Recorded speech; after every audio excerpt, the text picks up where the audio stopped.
Hai, football lover. Ketemu lagi dengan kami CSF Channel, semoga Anda semua dalam keadaan sehat selalu. Terima kasih Anda telah menonton video kami, jangan lupa subscribe, like, share, dan komen, agar channel ini terus berkembang dalam memberikan informasi-informasi terbaru tentang sepak bola, baik sepak bola dalam negeri maupun luar negeri.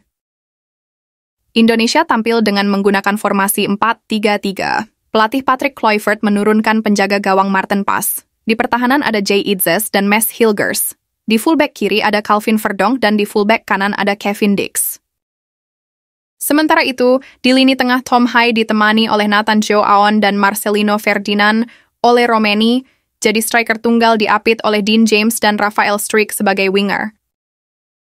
Jalannya pertandingan di babak pertama, Timnas Indonesia sebetulnya bisa unggul jika Kevin Dix berhasil mencetak gol dari penalti di menit 8, setelah Rafael Struijk dilanggar di kotak terlarang. Timnas Indonesia bermain langsung secara terbuka berbeda dengan tuan rumah mereka dengan sabar menunggu dan melakukan serangan balik. Di bawah langit biru kami berdiri tegak menghadapi tantangan bersama tanpa ragu dari Sabang sampai Merauke kami satu bangsa. Kami Garuda jiwa-jiwa merdeka. Peluang mencetak skor kembali muncul ketika sundulan Jay Itzes yang memanfaatkan tendangan bebas Calvin Verdonk berhasil ditepis penjaga gawang Australia, Matthew Ryan. Peluang itu membuat supporter dan official tim tuan rumah menjadi sangat khawatir karena di menit-menit awal terus ditekan. Pertandingan baru berjalan 18 menit. Gawang Timnas Indonesia yang dijaga Maarten Pas harus kebobolan melalui tendangan penalti oleh Boyle. Australia mendapatkan penalti berawal dari tendangan sudut Nathan yang berusaha menahan laju justru melanggar pemain tersebut. Pelanggaran itu dicek oleh wasit melalui VAR, Australia unggul 1-0, belum juga berselang lama gawang Maarten Pas kembali kebobolan di menit 20 melalui tendangan Velupillay.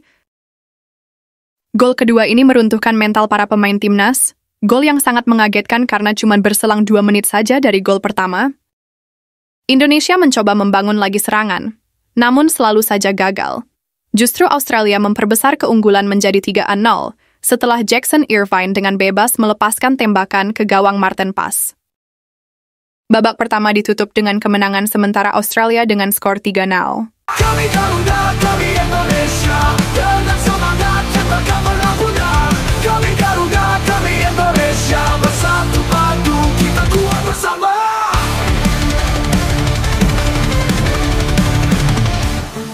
Di babak kedua, Patrick Kluivert melakukan perubahan. Rafael Struijk yang bermain kurang optimal digantikan oleh Eliano Reijners. Australia yang unggul 3-0 bermain menjadi nyaman, apalagi Australia semakin nyaman dengan keunggulan 4-0 setelah Miller mencetak gol melalui sundulan kepala, memanfaatkan tendangan sudut sisi kiri Timnas Indonesia. Dalam setiap langkah ada kebanggaan, di dada kami tersimpan cinta yang mendalam, Bhinneka Tunggal Ika sembahyang yang mulia, kami Garuda menjaga Nusantara. Timnas Indonesia mampu memperkecil ketertinggalannya di menit 78 melalui tendangan Ole Romeni memanfaatkan umpan Kevin Dix.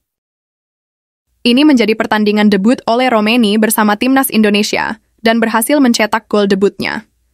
Namun sayangnya gol tersebut menjadi satu-satunya gol yang tercipta buat Timnas Indonesia. Sekaligus mengakui keperkasaan Timnas Australia di depan publiknya sendiri. Indonesia masih tertinggal 1-4 dari Australia. Kami Garuda, kami Indonesia, dengan semangat tembakan berlabuhnya.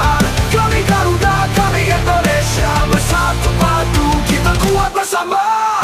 Di penghujung pertandingan, Timnas Australia menambah golnya, memanfaatkan sepak pojok.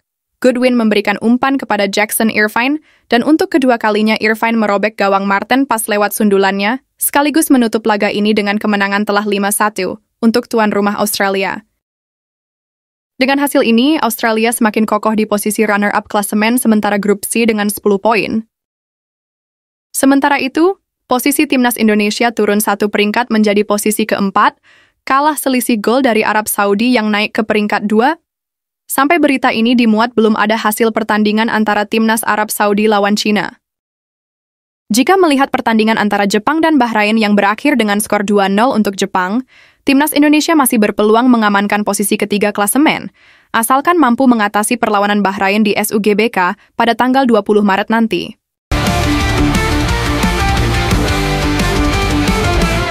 Dalam setiap Tetes keringat perjuangan tanpa henti untuk tanah air tercinta kami berbakti. Dengan jiwa dan raga kami persembahkan untuk Indonesia, kebanggaan yang abadi.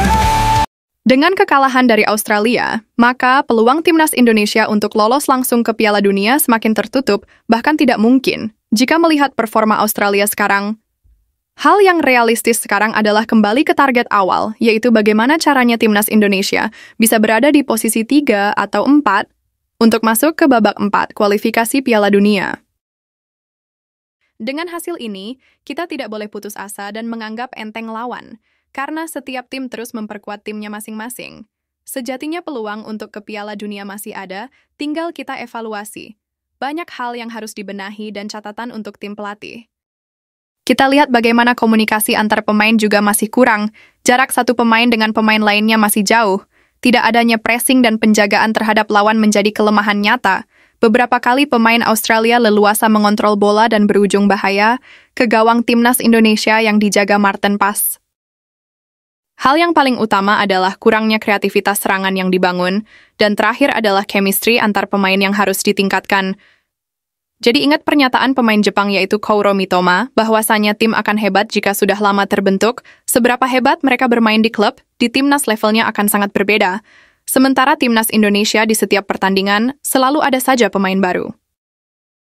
Yap, semoga pertandingan tersebut bisa jadi pelajaran berharga bagi timnas Indonesia. Bagaimana menurutmu guys? Kami masih percaya dan akan selalu mendukungmu. Semangat terus Garudaku.